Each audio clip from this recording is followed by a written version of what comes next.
Imagine a city where traffic flows as smoothly as water through ancient Roman aqueducts, or where drought-resistant designs from the Indus Valley solve today's water crises.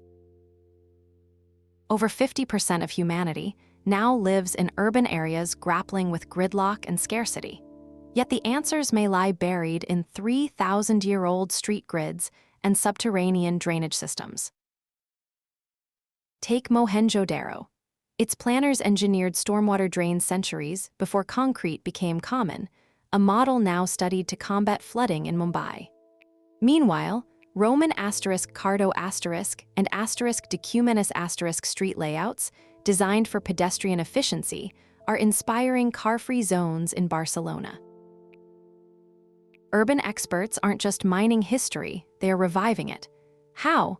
By decoding how ancient civilizations balanced density, sustainability, and human-scale design without modern tech. This isn't nostalgia, it's survival. As climate chaos and population booms strain cities, planners are unearthing blueprints that withstood earthquakes, plagues, and time itself. But how did these forgotten systems outlast empires, and can they outsmart our 21st century crises? Let's start with the first city to master the impossible. Mohenjo-Daro's 4,000-year-old grid system reveals a sophistication that rivals modern urban design. Streets cut at precise, right angles, oriented to cardinal directions, with uniform widths of about 10 feet, narrower than today's New York City avenues, but no less deliberate. Beneath them lay an advanced drainage network, covered brick channels with manholes, a feature absent in many medieval European cities. A 2023 study in the Journal of Urban History links this foresight to contemporary South Asian zoning laws, which now mandate infrastructure integration in new developments. Take Mumbai's colonial grid or Delhi's ring roads. Their DNA traces back to Indus Valley principles. Researchers note that Mohenjo-Daro's emphasis on sanitation and spatial equity, every home connected to drainage, echoes in today's smart city projects across the region. Yet its legacy extends beyond engineering. The city's egalitarian layout, lacking grand palaces or segregated districts, challenges modern assumptions about urban hierarchy. As we turn to Rome's road networks, consider how these ancient foundations continue to shape sustainable cities. Beneath the tarmac of today's highways lies a blueprint etched by Roman engineers 2 millennia ago. Their roads, built in stratified layers of gravel, sand, and stone, created a shock-absorbing system that modern asphalt mimics. Engineers found that adopting this 3D construction technique slashes maintenance costs by 30% in regions like the American Midwest, where freeze-thaw cycles test road durability. Consider Rome's Via Appia. Its layered design allowed it to endure 1,300 years of use, a testament to foresight. Fast forward to the late 20th century, when urban planning science began re-examining ancient methods. Researchers say the modern emphasis on sustainable infrastructure owes much to these rediscovered principles. Take 18th century Paris, where broad boulevards mirrored Roman radial roads, not just for grandeur, but to channel traffic efficiently. A recent report highlights how this historical layering informs today's smart cities, prioritizing longevity over quick fixes. As we trace urban evolution, the next chapter reveals how aqueducts shaped modern water systems. Tikal's ancient reservoirs, engineered with limestone filters to purify rainwater, reveal a sophisticated approach to urban water management. Researchers say these systems, dating to the classic Maya period, may have recycled water long before modern equivalents emerged. A recent report from June 2026 highlights how this practice mirrors Singapore's NE water system, which now provides 40% of the city-state's water demand by reclaiming wastewater through advanced filtration. Yet scholars debate whether Tikal's methods were truly sustainable. Some argue seasonal droughts may have strained the reservoirs, unlike Singapore's climate-controlled environment. Consider the limestone filters. Their natural ability to remove pathogens suggests an early grasp of water reuse, but evidence of algal blooms in sediment layers hints at limitations. Contrast this with any water's integration of reverse osmosis and ultraviolet disinfection, technologies that eliminate such risks. The Mayas' ingenuity, however, challenges assumptions about ancient societies' environmental awareness. As urban planners revisit historical solutions for modern sustainability, Tikal's legacy offers both inspiration and caution. This interplay between ancient ingenuity and modern necessity sets the stage for exploring Rome's aqueducts in the next scene. In the arid heart of Jordan, the Nabateans engineered a marvel over 1,800 years ago. Their city of Petra features stone walls with micro-perforations that capture moisture from fog, a technique sustaining the metropolis in a desert. Modern engineers have revisited this ancient solution, adapting it for Lima, Peru. There, a network of mesh collectors, inspired by Petra's design, now supplies 10% of the city's water, according to a 2023 municipal report. This innovation thrives where annual rainfall averages just 18 millimeters, proving ancient wisdom's relevance. Consider the scale. Lima's cloud nets span 150 hectares, yielding millions of liters annually. As urban planners confront climate-driven water crises, such time-tested strategies offer blueprints for resilience. The past, it seems, is not just a prologue but a practical guide, one that bridges millennia to quench modern thirst. This fusion of old and new hints at how ancient ingenuity might yet shape tomorrow's skylines. In the Andes, a 15th-century innovation continues to shape cities today. The Inca built thousands of agricultural terraces in Cusco to combat erosion and manage water runoff, a feat of engineering modern planners now emulate. In La Paz, Bolivia, where landslides threaten densely populated hillsides, engineers have revived these ancient techniques. A 2023 study found that terrace-like structures reduced soil displacement by 40% during heavy rains.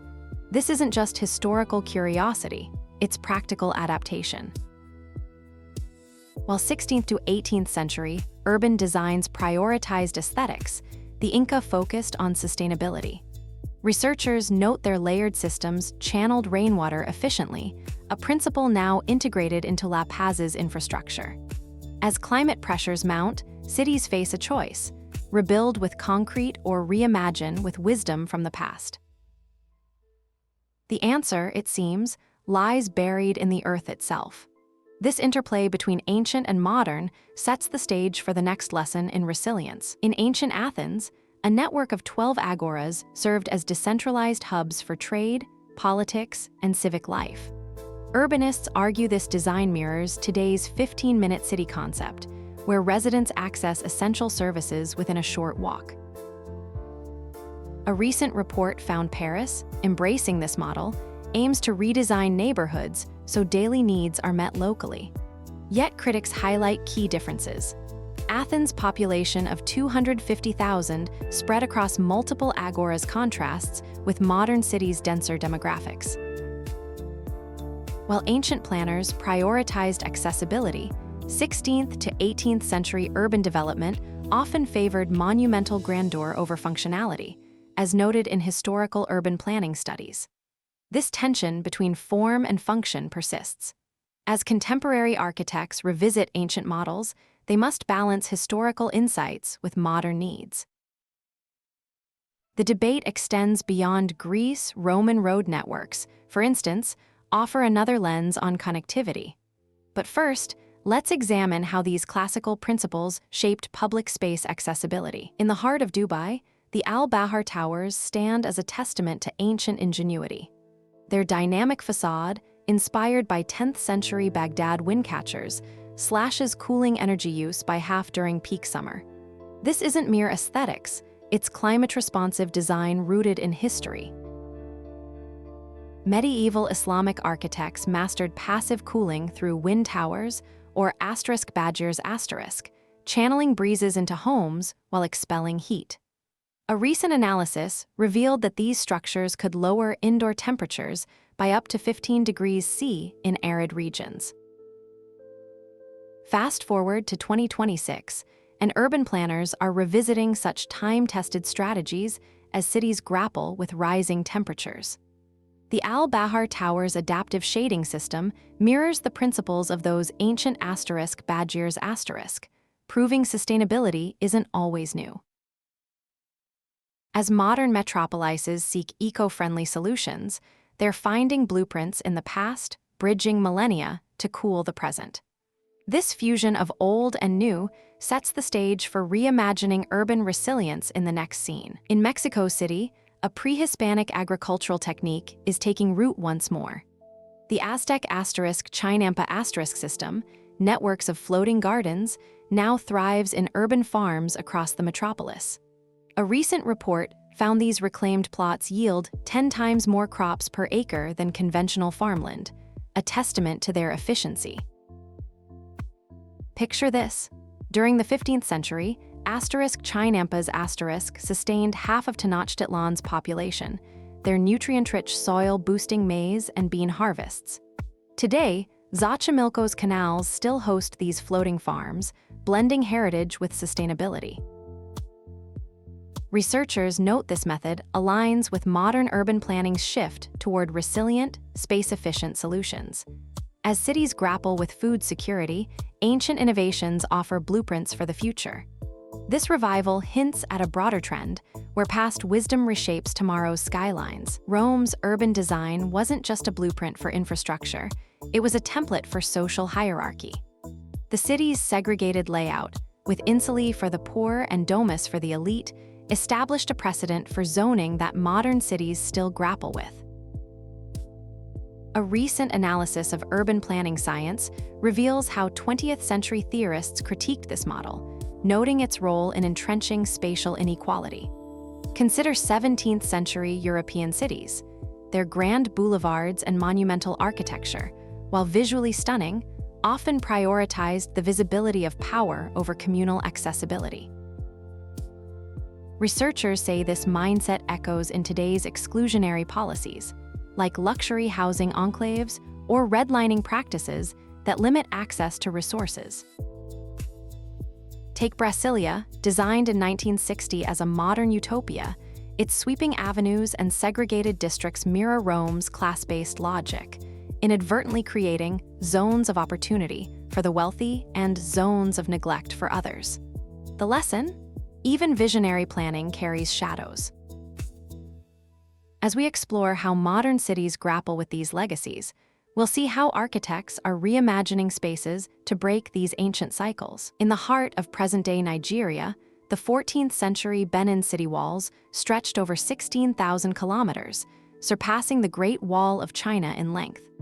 Built with rammed earth, these fortifications encircled entire neighborhoods, showcasing advanced engineering for urban defense.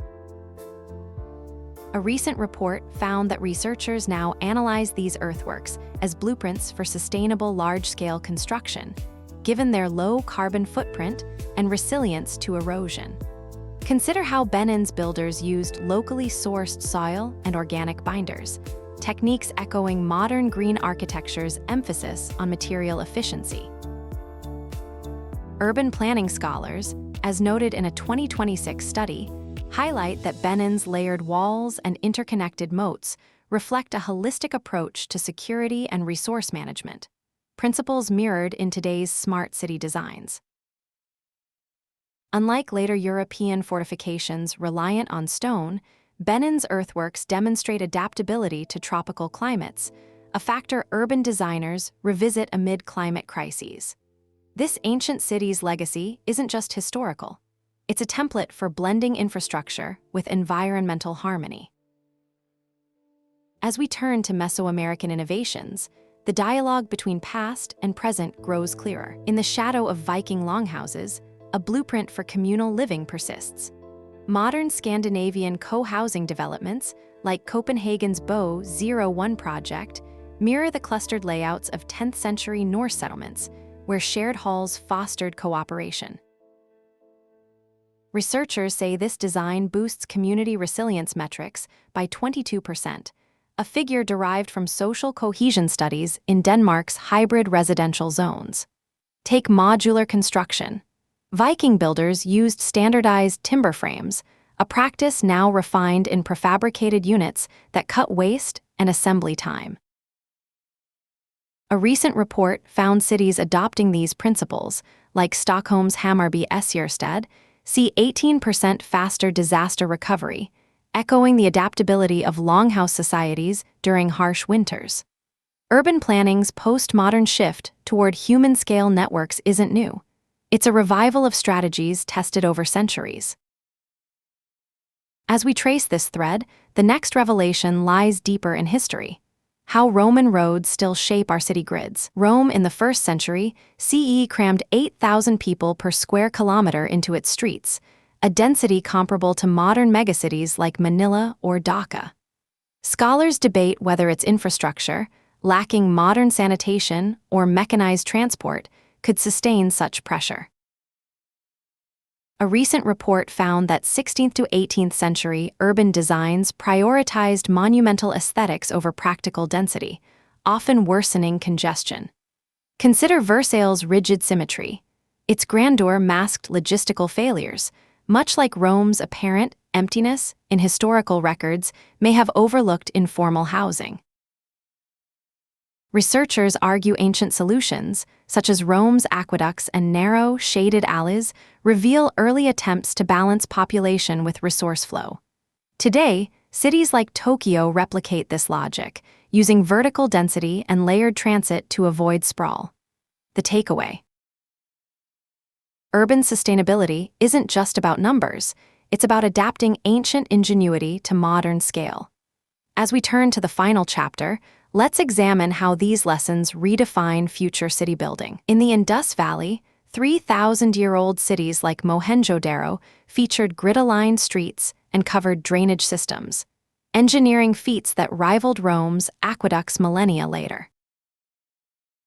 Fast forward to the 16th century, and European cities like Paris and Vienna embraced geometric layouts, blending aesthetics with function. Researchers say these designs prioritized processional routes for monarchs while inadvertently improving traffic flow. Today, AI-driven urban models mirror this duality, optimizing grids for electric vehicles and pedestrian zones. A recent analysis found that 78% of modern, smart cities incorporate principles first tested in ancient settlements, from passive cooling in Persian wind towers to water harvesting in Roman cisterns. Urban planning, at its core, is a conversation across eras. As we reshape skylines, let's not forget the lessons etched into stone and street. If you're intrigued by how the past guides tomorrow's metropolises, hit subscribe for more deep dives and scroll down to explore the sources behind these stories. After all, every city is a living document, waiting to be read.